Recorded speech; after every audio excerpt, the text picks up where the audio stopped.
Hi everyone, welcome back to Numerics with Nadia. In today's lesson, we're going to compare fractions.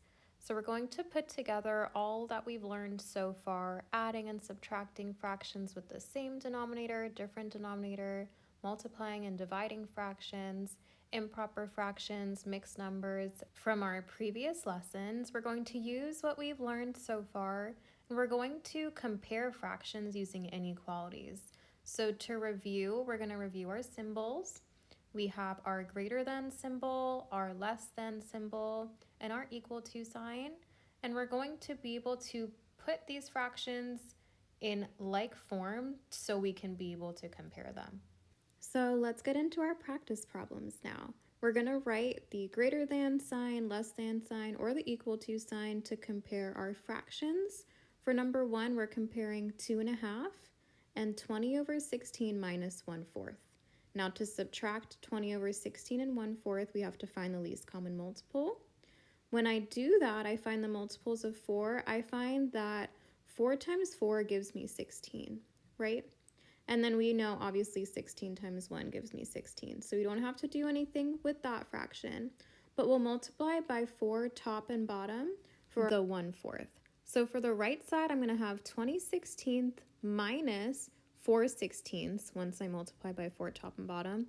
That'll give me 16 over 16, which is just 1, right? When we have the same number on the numerator and the denominator, that just gives us 1.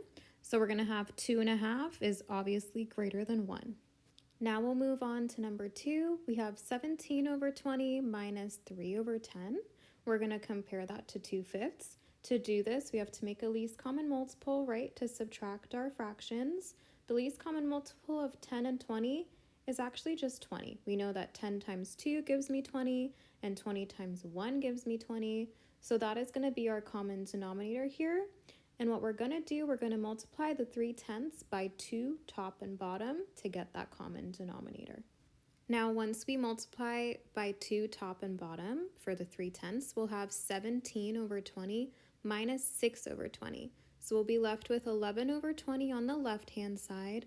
And now we still need to compare this to 2/5, right?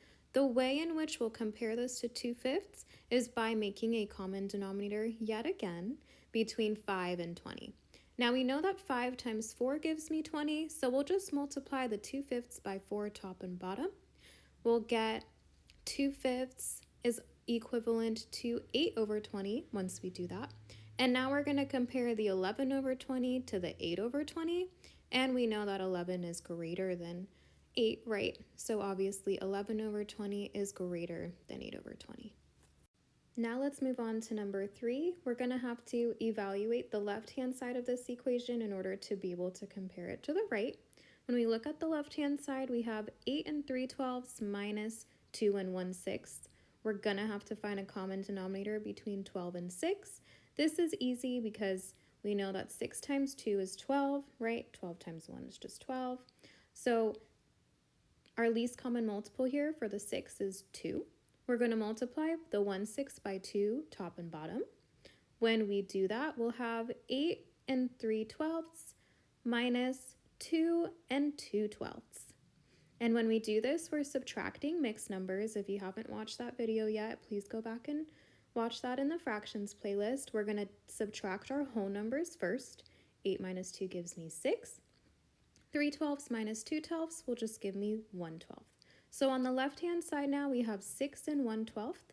We have to compare that to 27 over 24.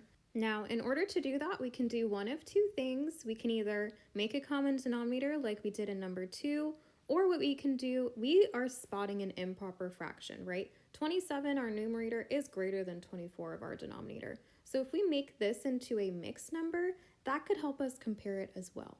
So 27 over 24, we know that that is 1 whole, right? 24 over 24, plus 24 plus 3 gives me 27, right? So we have the 1 whole, which is 24 over 24, plus 3 over 24. So that would give us 1 and 3/24. When we compare this, we have 1 and 3/24 compared to 6 and 1/12, or if we make a common denominator again, 1/12 is the same as 2/24 if we multiply the top and bottom by 2. So we're comparing 6 and 2/24 to 1 and 3/24. Obviously, we know that 6/24 is greater than 1 and 3/24, so we would put a greater sign for that one. Now let's move on to number 4. We're going to be comparing 2 and 3/4 to 5/10 divided by 1 and 2/3. So our first step here with the right-hand side is to convert the mixed number into an improper fraction, and we're going to use our multiplying and adding rule. We know that 3 times 1 is 3, plus 2 gives me 5, so 1 and 2/3 is the same as 5/3. Now we're going to do 5/10 divided by 5/3. We remember our steps with dividing fractions. We're going to stay switch flip. So we'll have 5/10 times 3/5. And when we look at this, we're able to cross cancel our 5s, right? When we cross cancel our 5s, it's like dividing by 5. So we're going to be left with just 1 in those areas, and we'll get 3/10 when we multiply. So now for our right-hand side, we have 3/10. We're going to be comparing that to 2 and 3/4. And clearly 3/10 is not even 1 whole, right? So if we're comparing that to 2 and 3/4, we know that 2 and 3/4 would be greater. All right, guys, we've got 2 problems left. For number 5, we have 22 over 15 and 2 and 2/12 times 1/6. So let's do the right-hand side first. 2 and 2/12 times 1/6. We're going to have to convert the mixed number into an improper fraction again using the multiplying and adding rule. 2 times 12 is 24, plus 2 gives me 26, so we'll get 26 over 12. And then what we're going to do is we're going to multiply that by the 1/6, so we finish out the right-hand side. 26 over 12 times 1/6. We're going to see if we have anything we can cross cancel. I think we can take a 2 out from 26 and 6. When I do that, I get 13 as my new numerator for that left-hand side, and the 6 will change to 3. So when we multiply across, we'll get 13 over 36 for the right-hand side. And now for the 22 over 15, this is an improper fraction. So we'll have a better understanding if we convert this to a mixed number. We know that 15 over 15 would be 1 whole. 7 over 15 is the remainder, so 22 over 15 is 1 and 7/15. If we compare these, I have 1 and 7/15 and then 13 over 36. We know that 13 over 36 is way less than 1, right? So just by context, we can compare them and say that 1 and 7/15 is going to be greater than 13 over 36. All right, last problem for the day. We're going to compare 1 and 3/7 divided by 2/3 and 9 over 4.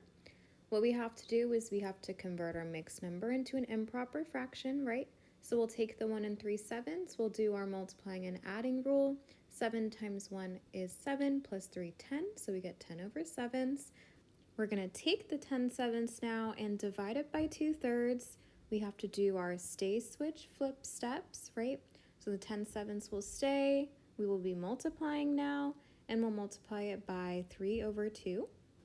Now we're going to look and see, is there anything I can cross cancel? And I can, right? The 10 and the 2, if we divide by 2, top and bottom, we'll just get 5 and 1. So when I multiply across, I get 5 times 3 is 15, 7 times 1 is 7, so we get 15/7. And now I need to compare the 15/7 to 9/4. It's not so easy to see the relation here. Like in number 5, obviously 1 was greater than 1 and 1 was less than 1. We know that both of these are greater than 1, but we still need to compare them. So what we're going to do, we're going to find the least common multiple again to be able to have a common denominator to help us compare. When we list out the multiples of 7 and 4, we find that the least common multiple is 28. And we know that 7 times 4 gives me 28, and 4 times 7 gives me 28, right? And now that we've found the least common multiple, we know that we have to multiply the denominator of 7 by 4 top and bottom, and the denominator of 4 by 7 top and bottom to get the 28 common denominator for both fractions, right? So now we'll take our 15/7, multiply that by 4 top and bottom. We're going to end up with multiplying 15 times 4 will give us a numerator of 60. 7 times 4 gives me the 28 we were looking for. Now we'll do the 9/4. We know we have to multiply this one by 7 top and bottom. We know that 9 times 7 will give me 63. 4 times 7 gives me 28. And now we have common denominators. For our left-hand side, we found it to be 60 over 28. And the right-hand side, 63 over 28. So we know that 60 over 28 is less than 63 over 28. All right, you guys, great job today. That is it for today's lesson. We combined everything we've learned so far in order to be able to compare fractions. I hope you guys enjoyed the video. Thank you so much for watching, and don't forget to like and subscribe.